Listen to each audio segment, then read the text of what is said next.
আমার প্রিয় ছাত্রছাত্রীবৃন্দ, university of north বেঙ্গলের অন্তর্গত যে সমস্ত ছাত্রছাত্রী সেকেন্ড সেমিস্টারে পড়াশোনা করছো এবং তোমাদের পলিটিক্যাল সায়েন্স মেজর পেপার রয়েছে, তোমাদের জন্য এই ভিডিওটি অবশ্যই ভিডিওটি শেষ পর্যন্ত দেখবে, কোনো রকমের স্কিপ করবে না, তাহলে তোমাদের এই প্রয়োজনীয় ইনফরমেশন তোমরা জানতে পারবে না।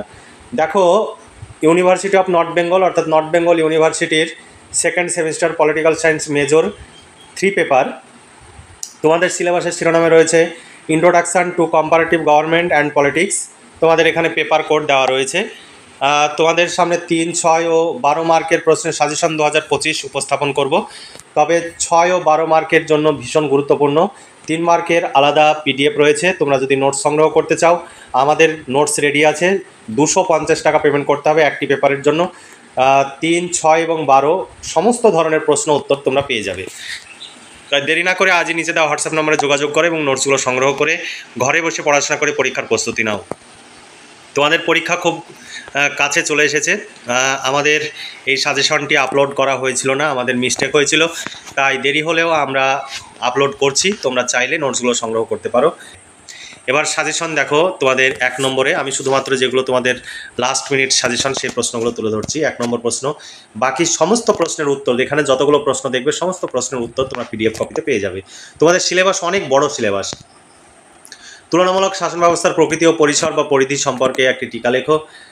রাজনৈতিক ব্যবস্থা বলতে কী বোঝো? রাজনৈতিক ব্যবস্থার প্রধান বৈশিষ্ট্যগুলি আলোচনা করো। এরপরে বি অংশ থেকে উদারনৈতিক গণতন্ত্র ব্যবস্থা কাকে বলে, এর বৈশিষ্ট্যগুলি লেখো। সমাজতান্ত্রিক রাজনৈতিক ব্যবস্থা কী, এর প্রধান বৈশিষ্ট্যগুলি লেখো।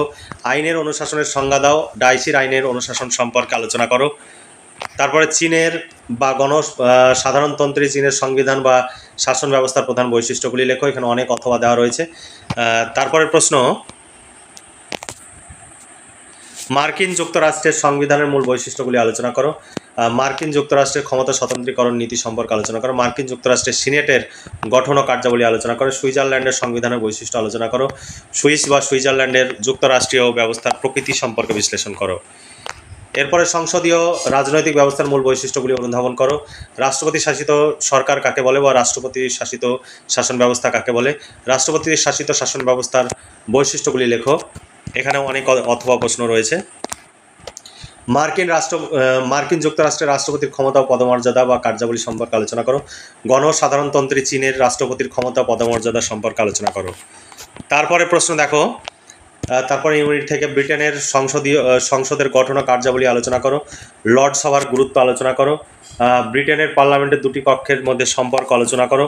ব্রিটেনের লর্ড সভা ও মার্কিন যুক্তরাষ্ট্রের সিনেটের মধ্যে তুলনামূলক আলোচনা করো। ব্রিটেনের কমন সভা ও মার্কিন যুক্তরাষ্ট্রের জনপ্রতিনিধি সভার মধ্যে তুলনামূলক আলোচনা করো। এরপরে ব্রিটেনের কমন সভার স্পিকারের ক্ষমতা ও পদমর্যাদা আলোচনা করো। মার্কিন যুক্তরাষ্ট্রের সিনেটের গঠন ও কার্যাবলী আলোচনা করো। তারপর প্রশ্ন, সমস্ত প্রশ্ন পড়ছি না, যেগুলো তোমাদের লাস্ট মিনিট সাজেশন সেগুলোই শুধু পড়ছি। মার্কিন যুক্তরাষ্ট্রের দলীয় ব্যবস্থার বৈশিষ্ট্যগুলি আলোচনা করো। মার্কিন যুক্তরাষ্ট্রের দলীয় ব্যবস্থা ও ব্রিটেনের দলীয় ব্যবস্থার মধ্যে তুলনামূলক আলোচনা করো। গণসাধারণতন্ত্রী চীনের নাগরিকদের মৌলিক কর্তব্য ও অধিকার ও কর্তব্য সমূহ আলোচনা করো। রাজা বা রানীর বিরোধী দল শূন্যগর্ভ বাক্যাংশ নয়, উক্তিটি ব্যাখ্যা করো, অথবা ব্রিটেনের বিরোধী দলের ভূমিকা আলোচনা করো। তারপর প্রশ্ন, ব্রিটেনের রাজতন্ত্র টিকে থাকার কারণ আলোচনা করো। ব্রিটেনের প্রধানমন্ত্রীর ক্ষমতা ও কার্যাবলী বা পদমর্যাদা সম্পর্কে আলোচনা করো। ব্রিটেনের কমন সভার স্পিকারের ক্ষমতা ও পদমর্যাদা বা কার্যাবলী সম্পর্কে আলোচনা করো। মার্কিন রাষ্ট্রপতি ও ব্রিটেনের রাজা বা রানীর মধ্যে তুলনামূলক আলোচনা করো। মার্কিন যুক্তরাষ্ট্রের রাষ্ট্রপতি ও ব্রিটেনের প্রধানমন্ত্রীর মধ্যে তুলনামূলক আলোচনা করো। তারপরে মার্কিন যুক্তরাষ্ট্রের ক্যাবিনেট ব্যবস্থার সঙ্গে ব্রিটেনের ক্যাবিনেট ব্যবস্থা তুলনামূলক আলোচনা করো। তারপরে প্রশ্ন, সুইস যুক্তরাষ্ট্রীয় পরিষদের গঠন ও কার্যাবলী আলোচনা করো। সুইজারল্যান্ডের প্রত্যক্ষ গণতন্ত্রের প্রকৃতি আলোচনা করো। সুইজারল্যান্ডের যুক্তরাষ্ট্রীয় আইনসভার গঠন ও কার্যাবলী আলোচনা করো। মার্কিন যুক্তরাষ্ট্রের সুপ্রিম কোর্টের ভূমিকা আলোচনা করো। গণপ্রজাতন্ত্রী চীনের বিচার ব্যবস্থার বৈশিষ্ট্য আলোচনা করো।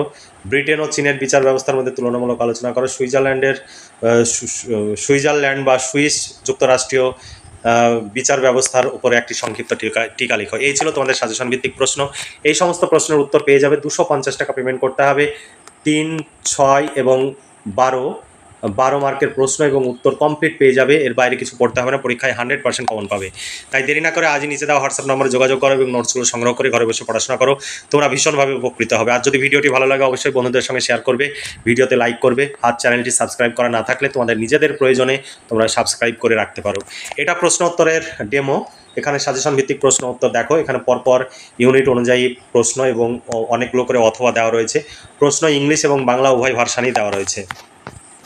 উত্তর সব বাংলা ভার্সানে রয়েছে, এখানে তোমরা দেখতে পাচ্ছ সুন্দর করে পয়েন্টস আকারে উত্তর লেখা রয়েছে। তোমাদের এর বাইরে কিছু পড়তে হবে না, এইভাবেই পরীক্ষায় লিখে আসবে, খুব ভালো মার্কস পাবে এবং পরীক্ষায় খুব ভালো রেজাল্ট হবে। তাই দেরি না করে আজই নিচে দেওয়া হোয়াটসঅ্যাপ নাম্বার যোগাযোগ করো, নোটসগুলো সংগ্রহ করো। তোমরা যদি আমাদের কাছে নোটস সংগ্রহ করো পরবর্তী সেমিস্টারেও আমাদের কাছে নোটস পাবে, কারণ আমাদের প্রচুর খরচ। সেই খরচ তোলার জন্যই তোমাদের কাছে এই অ্যামাউন্টটা নেওয়া হয়। কারণ আমাদের এক একটি পেপারে যে খরচ হয় সেই খরচ তোলার জন্য মিনিমাম 30 জনকে নোটস নিতে হবে, তবে আমাদের সেই খরচ তোলা সম্ভব হবে। কিন্তু অনেক ক্ষেত্রে তোমাদের ইউনিভার্সিটির কাজ আমরা লসে করছি, কারণ কোনো পেপার হয়তো 2 জন 4 জন 5 জন রিকোয়েস্টে আমরা তৈরি করছি।